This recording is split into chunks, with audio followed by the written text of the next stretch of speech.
Sanya, thank you for being with me again. Hi, that's really, really nice to be with you again. And I welcome to Heart Talks. We're going to talk about Heart Talks. and Walter, we were last when we left, we spoke about your adolescent age, and you spoke about different philosophies, your music, your tantric practices with your girlfriend, and when you were young, and your um, you loved being going into the woods and spending time with yourself. So Yes, that's right. yeah, and and I asked you one question, which I would like to start asking you with. Mhm, How did you keep up with yourself that you mhm, were exploring at the same time your relationship, your world outside? So how did you keep mhm, the mhm. balance, or how did you do with yourself and the outside world? When looking back, I think that it was sports, because without the sports, I think I would have not have had the grounding, which was quite necessary at that time. And so I did martial arts, and I also was running a lot in nature. And well, whenever my motorcycle was not working like it should, I used the bicycle to go to from home to school, which was about 21 kilometers one tour. So I had some workout, you guess. And uh, by having so much physical activities, I was able to release stress, to release conflicts and things which were otherwise emotional burden, because of course there was a lot going on inside of me, emotionally, mentally. Um, Reading the philosophers, listening to the light beings, uh, getting turned upside down again and again by the energy work at the power spots, that was quite a ride. And I had to integrate that. And at that time, I didn't have someone who would be have been able to help me, or at least to understand me.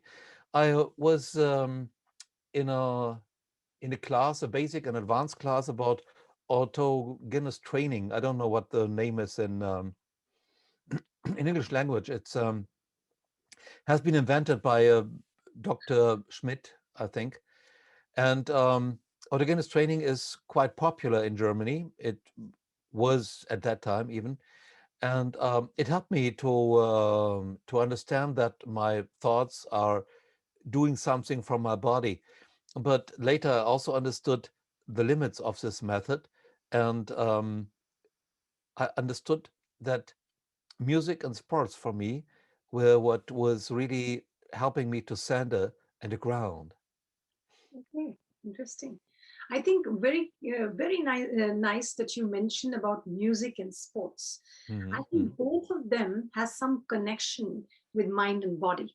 Of course, Yes. Oh, yes. right? And it Mhm. grounded you.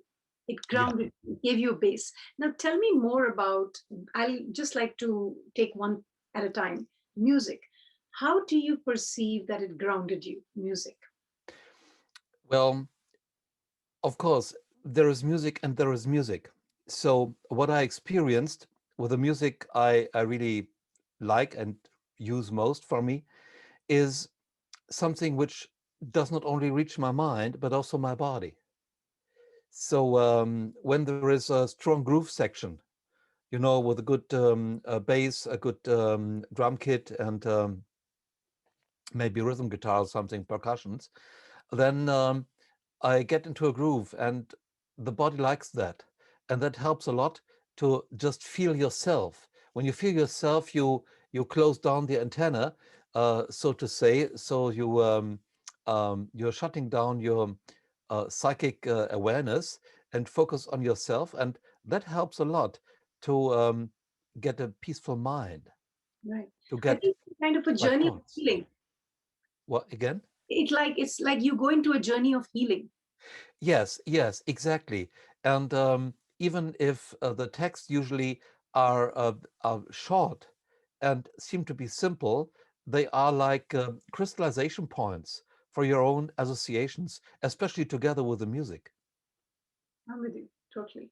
And how do you relate? Like, can you explain a bit more that when people want to, like, in different ways, like you said, using instruments, Hmm. using sounds, there Hmm. is a lot of gong bath going on Hmm. these Hmm. days, Hmm. a lot of chanting mantras, Yes, yes, sure. chanting om chanting, and different types of mantras, different types of light music, kirtans.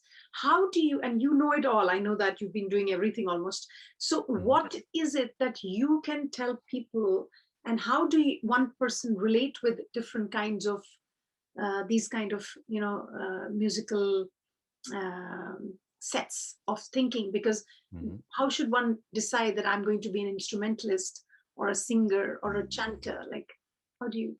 Yeah. Well, I call it the yoga of music, and you can find a lot of parallels in doing music in a spiritual way and understanding music in a spiritual way, and yoga practice.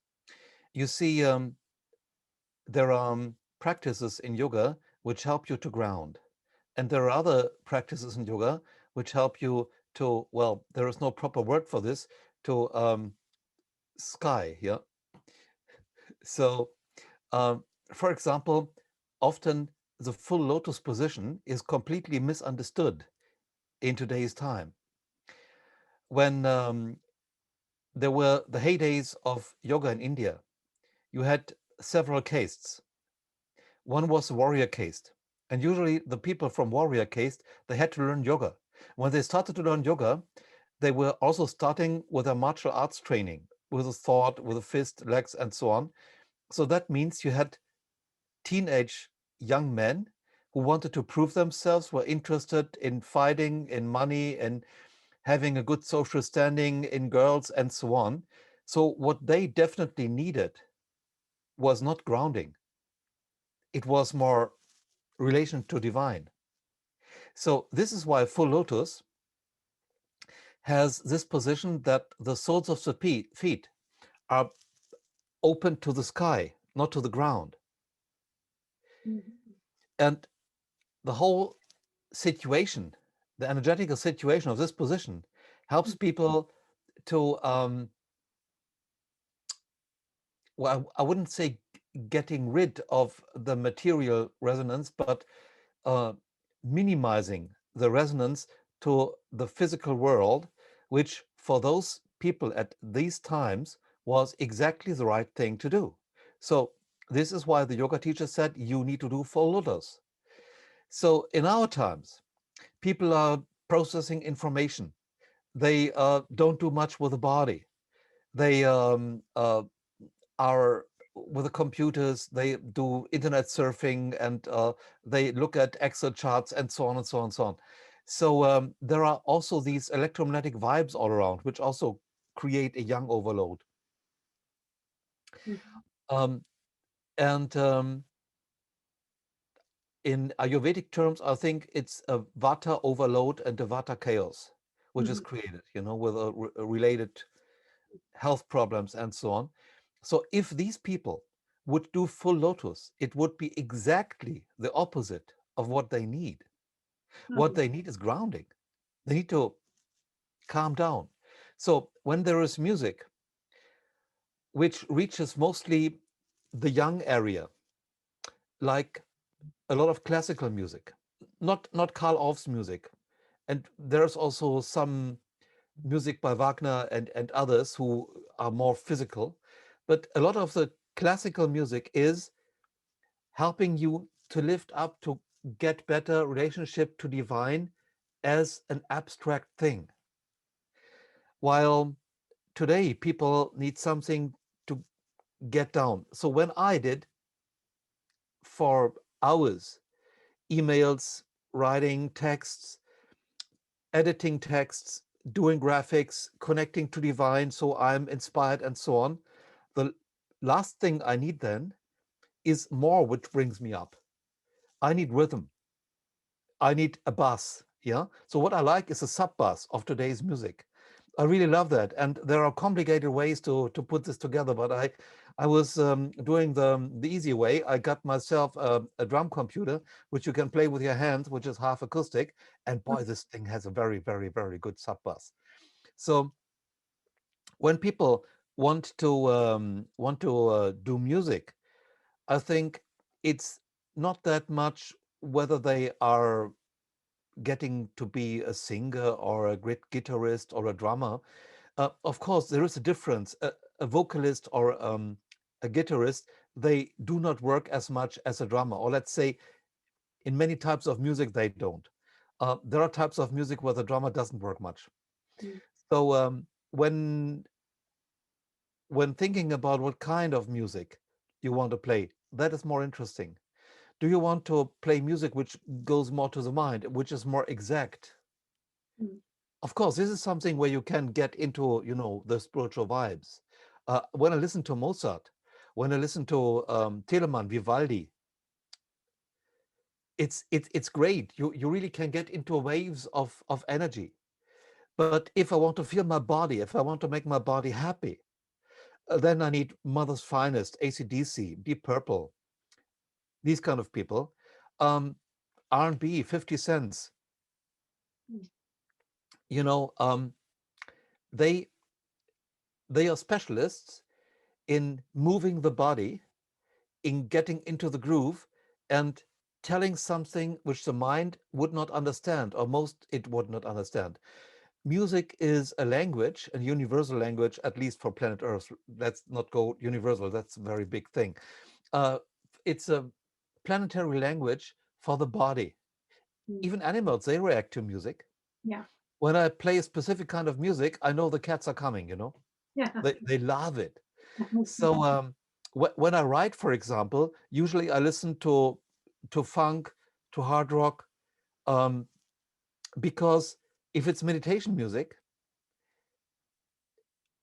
it would be too much energy for vata.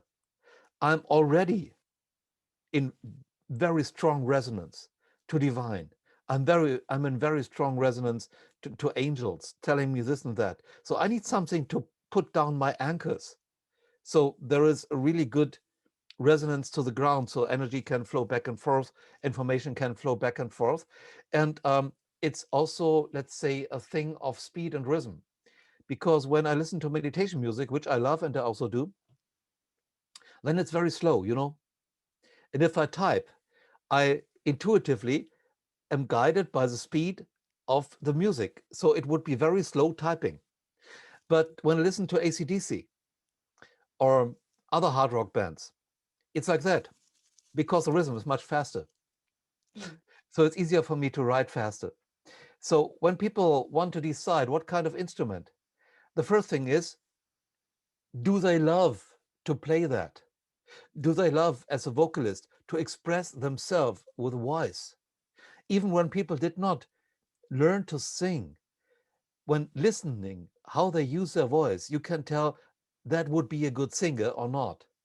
If they do not like to paint with their voice, if they do not like to fill the room with their voice, they should not go there. So if people like to do something with their hands, something very detailed, they should go for keyboards, piano, and stuff, maybe for this acoustic guitar thing. Not definitely for rock guitar, because that's different, mm, usually. If you listen to Mark Knopfler on Dire Straits, it's a mm, special thing.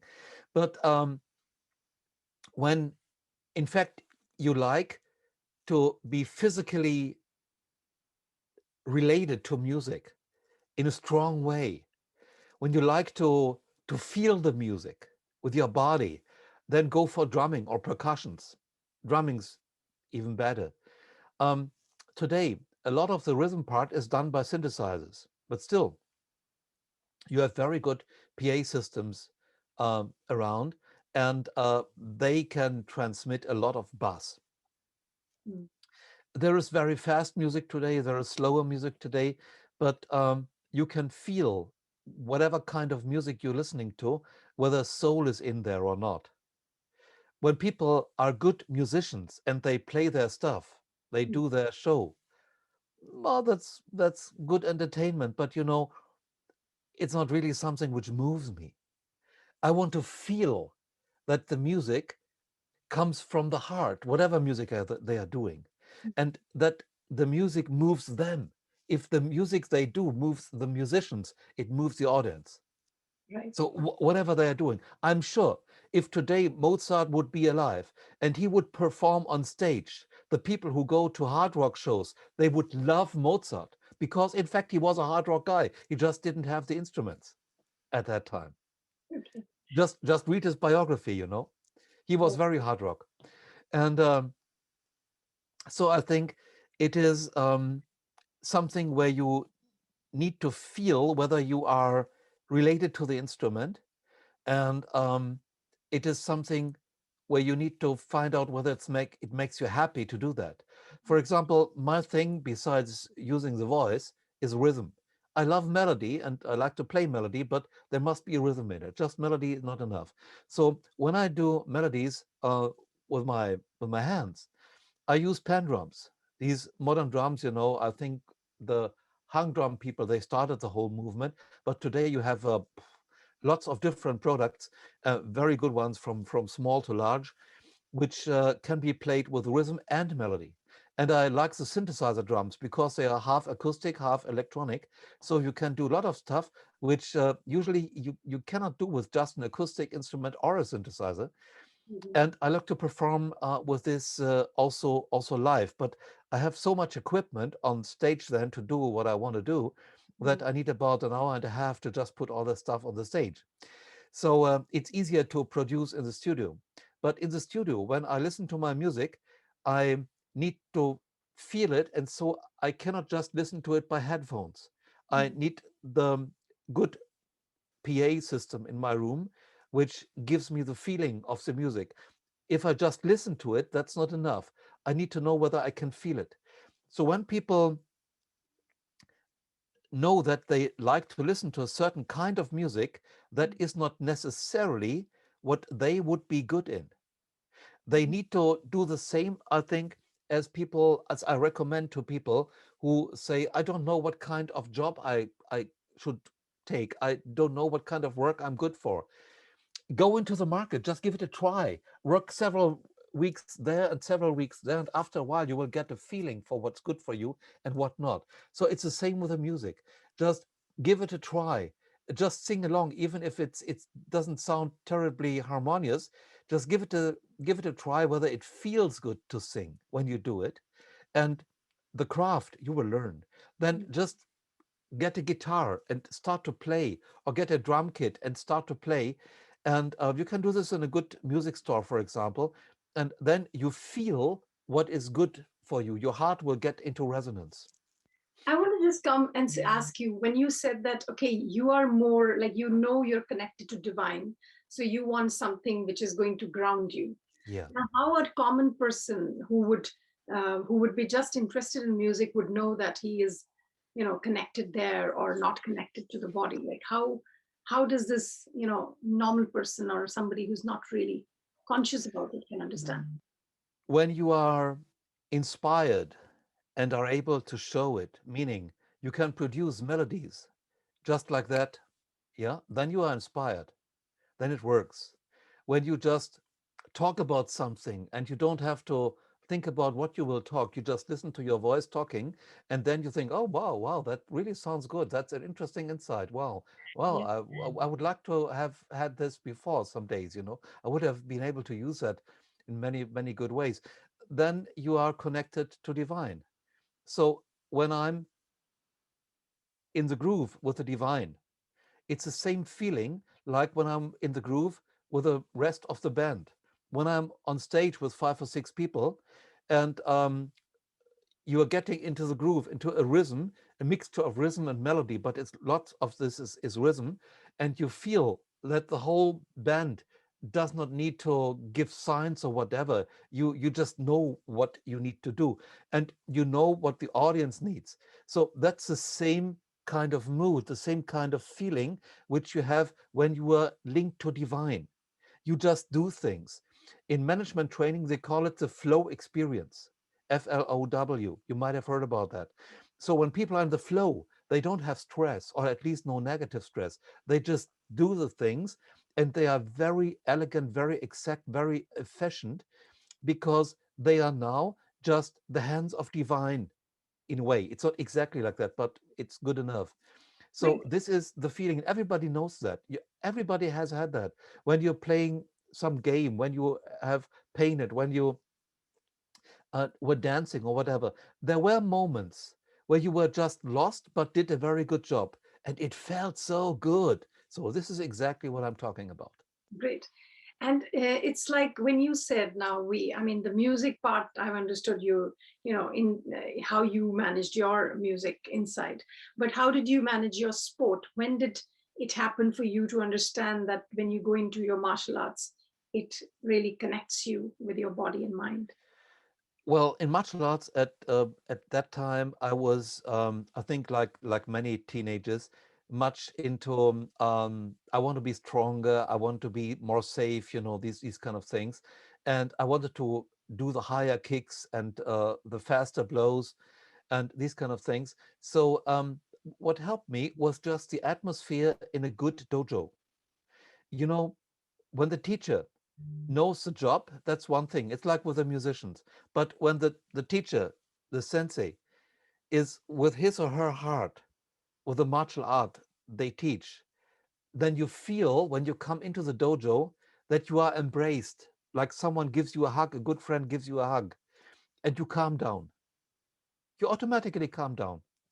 And then before you do martial arts, it depends. I think they don't do it in Krav Maga, but they do it in judo and karate mostly. That you're just sitting down for a minute or two and meditate and just calm down, find yourself at this place at this moment instead of being on the street or being at your job or wherever. So I think that this is a great ritual also for couples when they come home, and they want to have family life. That the first thing they do when they come home is that they just sit down and meditate for some minutes. It must not be long, just 2 minutes, 3 minutes maybe. So they arrive there. There is a story about this native Indian in the United States who first time was going with a railway, and when he arrived some 100 miles at his destination, he was getting out of the car, the rail car, and was sitting down right beside the rail car. And another passenger said, "What are you doing here?" And the native Indian said, "Well, I need to wait until my soul is here. It was too fast for me." Mhm. So I think often today our lives are too fast that our soul is still in the morning drinking some coffee while the rest of our system is at the evening and wants to take a shower and then have a good party or want to cuddle with a girlfriend or boyfriend whatsoever. It's a good idea to just sit down and allow your soul to be with you again. So, and this was happening when I did sports and when I was running. When I was running, it was I think you have heard about the runner's high. It's about endorphins and such. I don't talk about that because I wasn't an extreme runner. I didn't try to run as fast as I could. I just enjoyed the running. And there was a moment when I did not feel that it was work that I was running.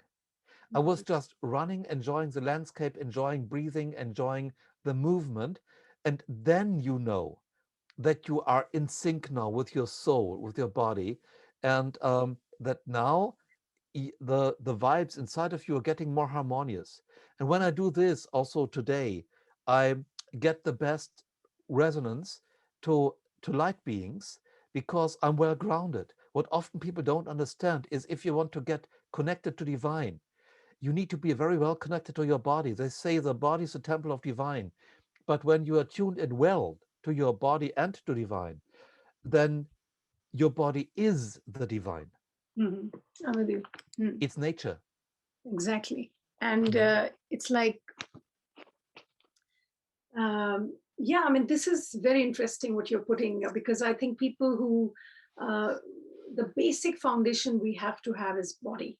Mhm. Everything happens through our body. Yeah. Even the spiritual experience happens through our body. Mhm, So mhm. I think these are very valid points that Yeah. you need to connect with your body first.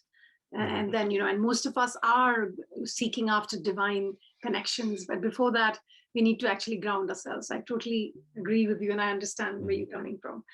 Uh, Walter, if you go forward, when you were, because these are your youthful times Mhm. when Mhm. a lot of people don't even understand, and you were experiencing these things, and not that you came from a very spiritual background, which that they were you were being taught. You were actually experiencing these things on your own. Yeah.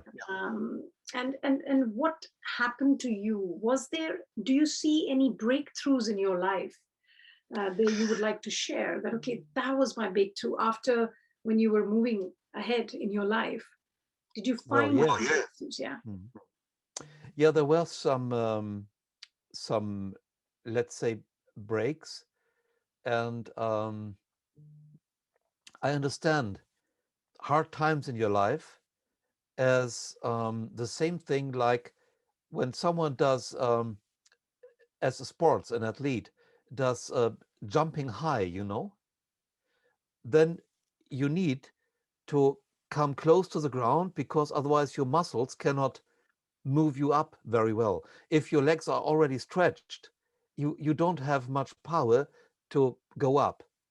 So I think that being in a hard time can break you, but it could also propel you to greater heights. Right. So I did not understand these things when I was a teenager or a young adult, but I used it that way. Maybe of my martial arts training, and maybe because I was always fascinated by spiritual warriors like some samurais are. Yeah. But we have lost our spiritual warrior tradition in Europe a lot because of the churches. The churches destroyed a lot. So before that, there were also spiritual warrior clans or groups or orders. And one thing is that you learn from your sensei who trains you, Mhm. it's not over as Mm, long as you live. exactly. So when there was something getting between my happiness and me, which usually was a breakup with a girl, um, then I was trying to connect the pieces of who I am again. Was standing up and was trying to find out what could I do better with my life. So why did this happen? And the same was when I felt that academic world wasn't me. So I was 5 semesters, 5 times half a year, studying business um, sciences. And in the beginning, I enjoyed this very much because it was such a different world for learning than in the school I was before. They were like Neanderthals, and in the university it was like modern times in a way. Mm, but some things were not like they abolished the department for training us in informatics, IT technology, because they said computers will not make it into the business world. That's too complicated. People don't use that. So they did not teach it anymore after a while. Uh, I realized after about 2 years that studying economics wasn't really my thing. And studying at all wasn't really my thing. Why not? That is just my personal opinion. I don't know. There are different universities around there and different people using academic backgrounds for very good things. But what I got to learn in school, in university school, mostly was not what I knew from life. I invested in stocks with my own money since the age of 15, and Mhm. I made some money. It was decent money for my age. Mhm. I didn't earn millions, but I earned some thousands. It was good money for having a good Yeah. vacation. Mm. And so I was reading a lot internationally in newspapers like Barron's, Wall Street Journal, and Herald Tribune about politics, about economics, and so on. And when I heard some people who wanted to train me in the university telling certain stories about how business works and how the markets work. I said, come on, guys, this is just not true. You're not in this world. You are somewhere in an ivory tower or whatever. You have no idea. I made money with it. I know how it's done. It's not that way. So I had more and more of these kind of collusions. And so when my brother made me the offer to get with him and another partner into doing a company, starting a company, I um, I thought that might be a good idea. And then there was an experience which really mm, made me do that decision, because I was sitting with 500 other students in a really big lesson with a professor of economics. And there was a question from one student. I don't know what the question was, but the answer I know still today. It was about something. How can you make money with what you just have taught us? And the professor said, listen, if I would know how to make money with this, do you think I would teach at the university? I would be way better paid and I would work in the industry. So don't ask me about that. I have no idea. And he meant it. So until today, I'm very grateful for that. I took the day off, was sitting in a coffee shop, was drinking cappuccino, and was thinking. And then I took the offer of my brother and was saying goodbye to university, because I thought it's better I go into a business Germany, instead of staying at the university anymore. But that was my personal decision. I wouldn't say that everybody should do that. I think that many people would have learned a lot at university and have a good place there and learn about life and so on. But for me, it wasn't. And so I was going to be self-employed. But that was not an easy life, because when we started, we were the workers at Mm. the workbench. At the same time, we were the people developing the products, the people selling the products, the people doing the office jobs, and so on. Uh, the company got better and better every year, Mm. but you really had to work physically and mentally. And I was driving through whole of Europe, getting to the customers. So I had much time in the car. So I learned to meditate while driving. And I always had about 5 or 6 books with me. One novel, the rest were textbooks about psychology, philosophy, esoteric, spirituality. And so whenever I was lonely in a hotel room, I was reading, I was making notes. I love to make notes when I'm reading. And so these long travels where I was delivering products or were at oil wells and listening to people what they needed were giving me much time to learn and to meditate and to also use the pendulum. Often I use the pendulum to find the right price. Wow, very nice. I think this is very, very nicely put, that how you utilize your time at your best and how you steer your, visions Mhm. by all the time going inside. And that's what you did all the time. Yeah. And you knew your tools. You had your music, you had your sports, Mhm. and you were always knowing that you have to make money to survive the external world. Of course, yeah, So, we need to pay invoices. exactly. So that, When yeah. when I was eating in restaurants a lot, I didn't like it. I always liked to cook when I was about 9 years old. I think I started to cook, and then I got the idea from my spiritual guides to bless the food, and I tried it with a pendulum.